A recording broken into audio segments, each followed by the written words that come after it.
தமிழ் சொந்தங்கள் அனைவருக்கும் வணக்கம். நான் பிரபாகரன். நாம கொடும்பாலூர்ல இருக்கக்கூடிய மிக முக்கியமான இடங்கள் அப்படிங்கிறத ஒவ்வொன்றா வரிசையா பார்த்துட்டு வந்துட்டு இருக்கோம்.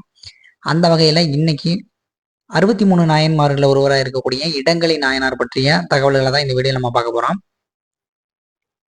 63 நாயன்மார்கள்ல 54வது நாயன்மார் அப்படின்னு சொல்லிட்டு இந்த இடங்கலி நாயனார் அப்படிங்கிறவங்க இருக்காங்க.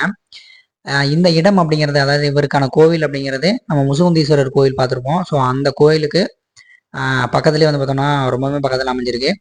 வாக்கபிள் டிஸ்டன்ஸ் அங்கேருந்து நீங்கள் வந்துக்கலாம். இப்போ அவருடைய வரலாறு அப்படின்னு எடுத்துட்டோம்னா, அவர் இந்த இருக்குவேலிர் அந்த அரசர் பாரம்பரியை சார்ந்தவர் தான்.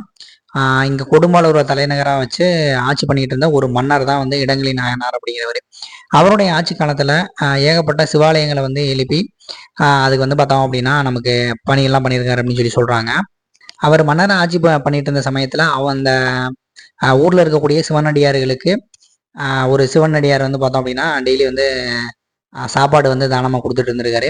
ஸோ அப்படி கொடுத்துட்டு இருந்தவருக்கு ஒரு கட்டத்துக்கு மேலே மற்றவங்களுக்கு சாப்பாடு தானமாக கொடுக்க முடியாத நிலைமையில இருந்திருக்காரு. பொருள் வசதி இல்லை, நெல் இல்லை, எதுவுமே இல்லை அப்படிங்கிற மாதிரி இருந்திருக்காரு. அப்போ அவர் என்ன பண்ணியிருக்காரு அப்படின்னா, அரசவையில் புகுந்து அரசில் இருக்கக்கூடிய நெற்களஞ்சியத்தை பார்த்தோம்னா எடுத்திருக்காரு. யாருடைய அனுமதி இல்லாமல் எடுத்திருக்காரு அப்படின்னு சொல்கிறாங்க. ஸோ அப்போ பார்த்தோம்னா காவலர்கள் அவரை கைங்கலமாக பிடிச்சிடறாங்க. பிடிச்சிட்டு மன்னர்கிட்ட கொண்டு போய் நிறுத்துறாங்க, இந்த மாதிரி ஆயிடுச்சு அப்படின்னு சொல்லிட்டு.